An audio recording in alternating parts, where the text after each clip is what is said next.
Well, good afternoon, everybody. This is the 49 days of CBC, and yes, this is week 7, the last week of camp, and it's a special day for me because I get to have two of my closest friends that help me out in many ways other than just camp. But Ricardo and Charlotte Carter are two special people. If you've ever gotten to meet them, your heart, you've met a friend for life. They're beautiful people. I love the way that they love kids for camp, and I also love the way they love the Lord. And guys, just an honor to be able to spend a few minutes with you to talk about something that we both love. And so how are y'all guys doing? Doing great. Thank you for having us. Thank you for having us. Well, looking at you too, you look like you're smiling. Well, you're at the beach, so you got to be smiling down there. So we're going to just spend a few minutes to talk about Carolina Bible Camp and what it means to you. And I know that Charlotte has more experience than you, Ricardo, in a lot of things. Yeah, you might want to start this recording back over. Here we go. Let's do this again. Well, how long have y'all been coming to Carolina Bible Camp? I actually started with what's the week that covers the 4th of July? Usually fourth week. I started back in 4th week, and this is when Miss Webb was going her mom. All right. So that was probably at least 10 years ago or so. That's when I first started going, went 2 more times after that, and then got behind on things, and then been going consistently here for the last 3 years or so. So I was trying to count in my head. I think I've been going close to 20 years. All right. Take or give a couple of summers with, having babies and stuff like that. So, but yeah, I'm pretty sure I missed a couple in between there, but roughly about 20 years. Yeah. All right. So you had how many years as a camper? Maybe what? As a camper, I did age 13 is when we moved to North Carolina. So about 5 or 6 years as a camper. Okay. All right. Mm-hmm. So camp, it's been pretty important to you guys for the last, 10, 15, 20 years, as you said, Charlotte. So when you think about Carolina Bible Camp and you think about the impact that it makes on all these kids, whenever we made that announcement about canceling camp, how did that affect you two? Well, considering that I was going to step up in a new leadership role, I was very, very nervous about it, did a lot of prayer. And I was asking myself and talking to God about it, says, what am I going to do to make things better for these kids? And then finally have a game plan, a strategy of what I want to do, looking forward to it, and then seeing that unfortunately due to the pandemic that's going on right this moment, that it was canceled for that. So got very, very motivated, and then to have all that and be ready to roll, and then the drop, down to what we have, we're not doing it now. It was sad for me. Mm-hmm. I mean, I obviously I was sad too. There's a lot of people that you only see once a year at camp. Yeah. And so a lot of those friendships, you only get to really renew, other than by text message and phone calls, you really only get to see them at camp. And so, that was depressing. But I mean, and you get to see, I like seeing the kids, as they come and the campers come in, and you kind of have that brief reunion with them while you're trying to get everything ready. But how much they've grown physically and spiritually and everything, just seeing that growth, how much you can grow at that age in 1 year. Well, it's neat seeing a young family like yours. Your whole family's coming to camp, and that's just a neat experience to have your kids there. But the thing is once you get to camp, you usually don't see your kids that much. When they come eat, we see them. That's about it. Yeah. Or I'm out of money at the canteen, right? Oh, well, thinking about the different ways that camp has impacted us, I know that there's been probably special memories that you two have from the years of camp. Is there any memories you want to share with us? I mean, it doesn't have to be just one. It could be, a couple or whatever. Just special things that have happened that's really impacted you. My number one memory of camp was the 4th week when I was going. And I didn't know anybody, and I was very reluctant to get involved into anything. And if you know me personally, you know how I overthink and overanalyze everything.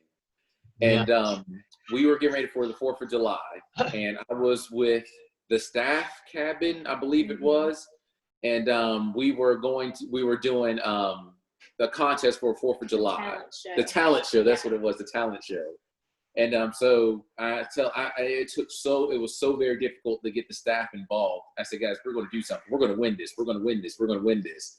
And it's like, well, what do you mean win? And I said, we're going to blow these kids away. And he said, the best you can get is honorable mention. I said, I don't settle for participation prizes. We're going to take first place. What we're going to do. So I am very competitive. So we got together a little routine for the Star Spangled Banner. We remixed it and we turned it into it was a rap. It was a rap that we did, and we rapped about the week that we were there, about events that happened. And I'll never forget it. And I can't wait for Rhonda to see this part, because she's gonna start smiling about it. But we got Rhonda to go up there, and she's wearing her red, white, and blue, and she's whispering it down, and she's waving her flag and everything like that. And just to get that emotion that I saw from her, because she's so very reserved and she's so very shy to do things, and to see her open up and to wave that flag and to be happy and to enjoy that little bit of time we had there. And we unfortunately only did get honorable mention because they would not let me get first place. But that was my biggest thing that I got to see, that is that there's so many people that come to camp and they're in a shell, and it just takes enough of the people that really care and show the love that Christ gives us to give everybody else, that just open up and be yourself, and how much you can enjoy yourself. So that's my best moment I can recall right this moment for camp. What about you, Miss Charlotte? So I think mine would be when the first year that my son was a camper, and he morning devo, and it was, their cabin's turn to get up there. And so, the first couple gentlemen did their thing, said their prayer, and led their songs. And then he moved over and did his song. And I didn't know, he didn't come tell me that he was going to do that. And so I'm sitting there at the breakfast table, and I'm like,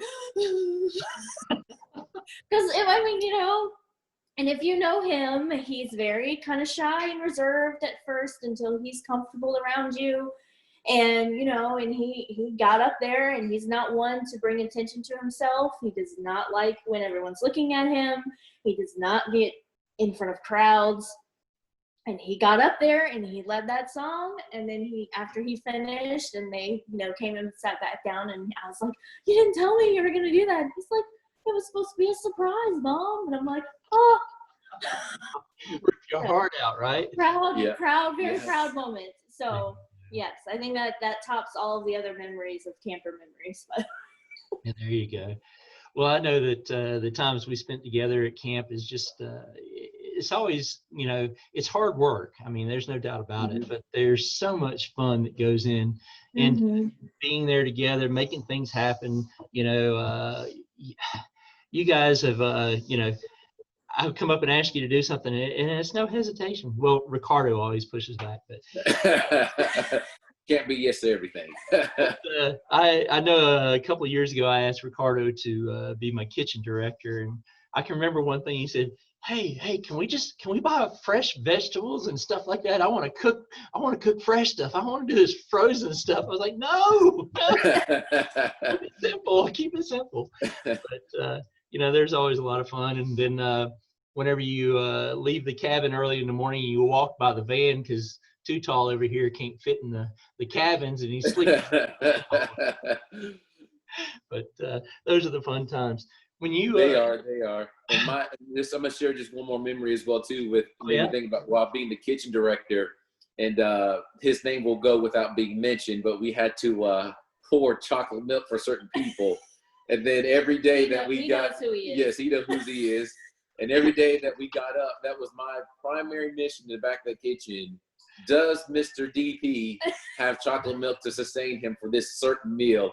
And I remember we were running low on chocolate milk, and we were in the back, and everybody's like, we only got like 5 cartons left. We only got 5 cartons left. And I said, as long as this gentleman gets 4 of the 5 cartons, I don't care who else doesn't get anything else. So we made sure that his daily, what's the word I want to use? I'll say his daily addiction was taken care of before everybody else was. You'll have to remind him of that with his total wellness. Say, is that I will. milk good for you? It's a great recovery drink. Yes, yes. Well, I know that we both had experiences with kids that are struggling at camp. You know, they don't fit in. They don't, you know, they want to go home. How have you handled those experiences over the years? It's just, and that comes back to my memory that I had when I talked about Miss Webb, about showing them that they do care and that you do care. And the biggest thing is, and this is just in life in general, especially with the church, is seeing that there's a potential issue there and going over to this person. And it's more than just saying, hey, my name is Ricardo. Hey, my name is Charlotte. What's your name? Or what's going on? And just have that little 5-minute introduction for a conversation. But when you meet back with them the 4th or 5th time throughout the week, and they see that you're actually making an attempt to get to know them, that makes a world of difference. We had a camper this past year that he wasn't doing anything wrong and he wasn't doing anything bad, but he was always just by himself. Mm-hmm. So I just walked up to the gentleman and I said, hey, what's going on? And introduced myself. And I said, well, you know, why are you not interacting for? He said, well, I'm just shy around people. And I said, well, you know what? I'm shy around people as well too. And it took me a lot of courage to walk up to you and talk to you. So let's get to know one another. And that was just a big deal to him. And before it was all said and done, I couldn't find him because he's playing with other people. And that was just such a game changer to see that. And that little gentleman noticed how much of an impact I had. And being shy isn't a bad thing. It's just being willing to go talk to somebody about being shy and getting to know other people. Mm-hmm. What about you, Miss Charlotte? You know, a lot of times, you know, being a counselor and doing that part of it, you know, you'll see the ones in the cabin that'll be their first year and they're not really sure what to expect. They're not really sure who everybody is. And, you know, and, you know, you'll have the rooms that'll kind of just stay in their rooms and things like that. And so a lot of times what I try to do is just, you know, have them partner with someone that I know that's kind of a veteran of CBC that's been there many years, you know, and they can show them the ropes and kind of have a tag along. And a lot of times that'll be kind of their BFF for the week, you know, and it's great because they get to show them everything about camp and what's cool and what to do, what not to do, you know, and the games and how to play the games and what's cool to make at the craft cabin, you know, and all the different things you can do there. And, you know, so if you kind of give them that partnership, a lot of times it's a lot easier to make it to the end of the week, you know. But there's always the ones that are just homesick and they want to call mom and they want to, you know, go home and there's just nothing that you can do about it. But a lot of times I'm like, well, what if we just, you know, wait one more day. Let's just make it through one more day. That's all. Small goals. That's all we got to do. Past this, yeah. Yeah, small goals. So, you know, it's hard, you know, I think the younger ones have usually more difficulty with that just because of their age and they've probably never, well, most of them probably have never really been away from home that long, you know, away from their parents or someone else in the family or something like that. So they have a tendency to get homesick rather quickly. So, and it's hard for them, you know, but you just got to keep them involved and do something. I think week 1, I've heard, I've never been that week, but I've heard that they do a great, you know, with being in that age group and there's always something to do. Like there's not a lot of downtime like week 7 and week 3, you know, that I've attended, but you know, with those little ones, they need that. They don't need to be thinking about being homesick. That makes it worse. So, yeah. Well, you know, it's always neat. And I think you kind of touched on it when you were talking there, Charlotte. And that's how the other campers, they kind of sense that about a kid that's struggling and they'll just take them in. Yeah, they do. They do. Yeah. It's beautiful to see that. Well, thinking back over the years, and you've got a lot more experience being there almost 20 years, Charlotte. I know that there's been staff members or campers that have left an impression on you. Probably, I know we both worked with Wilson, and we were there for his last couple of years, and that was really fun. But have there been people that have left an impression on you too? To single it down to just a certain individual, you can do multiple. to do. I'll say Andy, since that's what he's trying to get me to say. We're done. I got that recorded. But it's hard to say just one person, because if I think of one person, then I think of somebody else, and then I think of somebody else. So to be honest with it, it's everybody. It really, really is, because as the week goes on, it gets hotter, it gets longer. People don't want to do as much. People are getting tired. But then you see when camp starts on, and not camp starting, but when camp really starts taking effect on people, and that's on those Thursdays and Fridays, when we're starting to do the baptisms and stuff like that, and we sing songs Just As I Am, and we're in the auditorium with the seniors, and they're singing those songs with the echoes, and I love those so much. And it's just, God is good, and it just really is. And to see the maturity at such young age levels, and to see the adults supporting that, and even down to certain adults as well too, are struggling. And this is something else that kindles the faith and gets the faith back up. So I say just the entire experience as a camp is a life-changing event in and of itself. So to single out just one person as inspiration, it doesn't do it justice, because everything that everybody does, I see you and Rob, we're sitting there at the meetings, and y'all are trying to figure out what we need to do to make camp better. Then we dismiss the meeting, and then I go into the van, and y'all aren't coming down for another 2 hours because you're trying to do things to make things better. I see the things that go on in individual cabins, and how they try to make them even better as well too. Even down to the guys that do the dirty work behind the job by cleaning up and maintaining the camp to make sure it's still functioning, and hearing those horror stories as well too. But they keep doing it, and they keep going. With Miss Debbie making the games up and everything like that, to see Christian involved with all the stuff that he does, the energy he puts out into it.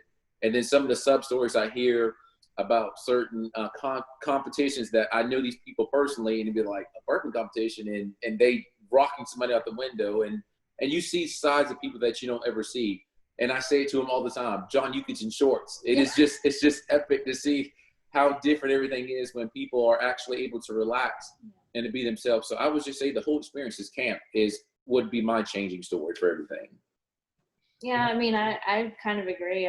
Many years that I've been, I've encountered a lot of people, a lot of staff members that have become, my closest friends, and there's just so many to name. But kind of growing up at camp, you remember those folks for so many years. And like I said before, you only see them really once a year, other than, Facebook posts and, phone calls and text messages. And, those relationships, those are the people that you lean on when things get tough. And sometimes when you come to camp and you get on that gravel road and you're just thinking about all the things that you've got going on at home and all the issues and things that you have to go back home to. And those are the people that throughout the week you go to those and you say, hey, what do you think about this? I'm having a problem with this. I'm struggling with this. Or, my kids are terrible at home and they won't listen to me. And, and what have you done in this situation? Those are the people that you're asking for advice. And with all the things you've got going on, and you have laughs, but you also have tears with them, and you spending that long time with people you get to know them so much better. Even people that you go to church with and you see every Sunday and Wednesday nights, and you get to camp and you see a totally different side of them, and sometimes it's more than what you wanted to see. Yeah.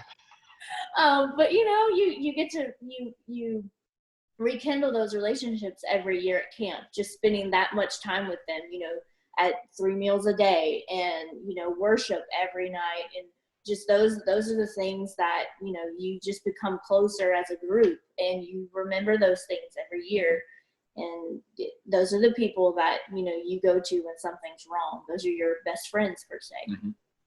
And just to back that as well too, with my kitchen staff ladies, with Miss Shirley and Amy as well too, and we're sitting there and we're in the back, we're trying to figure out how to do things, how to use stuff. And the best part about it is when they say, well, next year when we come here, this is what we're going to do. And just that quickly, you've made a commitment to it and you're looking forward to it. Yeah. And then unfortunately we didn't get to make it, but still that fire is there, and that willingness to do that you're already planning for the next day. And I know that tomorrow's not promised to us or anything like that, but just to say, I know that this is what I'm going to be doing next year, and to hear other kids and other people say that, I can't wait till next year for this to go on. That's cool. And I like it when you have that new person that's come in as staff, and they, at first couple of days, are kind of lost because everybody else knows what they're doing, what's coming up next and everything. And then by Wednesday, they've gotten it. And then by Thursday, it's hit them hard. They're going to be back. They really love camp. I think a great example of that would be Ron Johnston. Yes. I tell you what, when he came on board, he brought a lot to Guytown, head counselor and everything. That was pretty neat. Well, if you can, I've asked everybody this question. Can you sum up camp in one word? I know this can be hard for you, Ricardo, but I'll do a hashtag. That way it'll count. How about that? All right, hashtag whatever. That is very difficult. One word. I would just say I would use the word reviving. I think that it's a very renewing experience for me, not only spiritually, but just adding to those relationships and those memories every year, rekindling those relationships and getting to know what's been going on with you the past year since I've seen you, and how are your kids, and you see the families and you see the little ones grow bigger and bigger every year, and you feel older and older every year. But those are the things that I look forward to. My one word would be edifying, and I say that because throughout the 7 weeks of camp, we're always getting update status on baptisms and new things that are going on, and just everybody in that church and or churches that are involved with that, to hear news of somebody they've seen as a kid growing up, and they go to their week of camp and they get baptized. And even down to when camp is over, there's still people being baptized. And the devos and the sermons that come out on Wednesdays and Sunday, they're specifically about camp and things that happen there. So edifying would be my one word for camp. That's very good. Now, when you think about coming back next year, this is an opportunity to just kind of encourage one another, the people you work with and the kids. What would you say to them to encourage them to make it through this coming year? Because we don't know where this coronavirus is going or anything like that. And we pray that we're able to meet together next year. But what would you say to encourage them? While you're away for this year, all the plans that you had, find a way to improve on the plans that you had.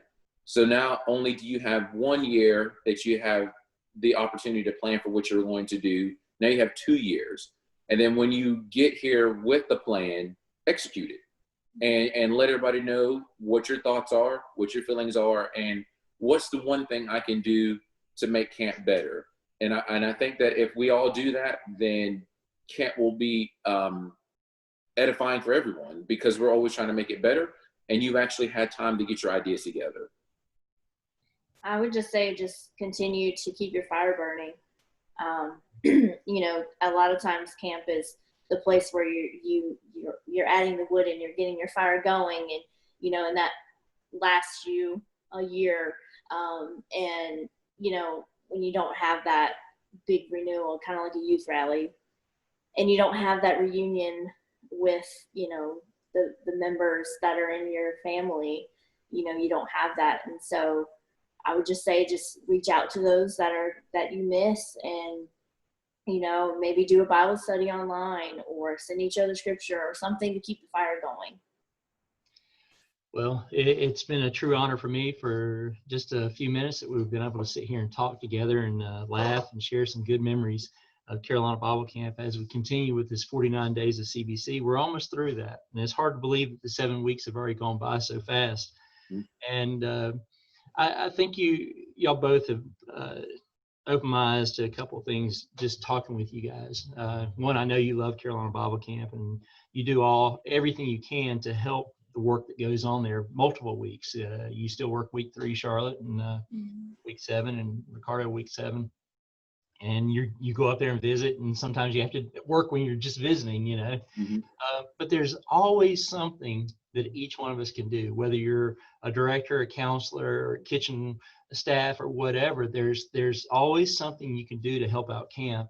And with this 49 days of CBC, the plan was to just bring back the memories, encourage people that have fallen away, that haven't come back in years, to return back and help out with the work there. So guys, I just want to say thank you from the bottom of my heart for what you do for week 7, not only week 7, but week 3 as well. And please keep it up, because, you know, when I'm old and can't do it no more, it's you too. Yeah, yeah. So I really appreciate you too, and I hope you know that. Yes, yes, Andy. Yes, yes. All right, guys. Well, I love you, and y'all have fun down at the beach, and we will see you soon. All right, Andy. We'll see y'all guys.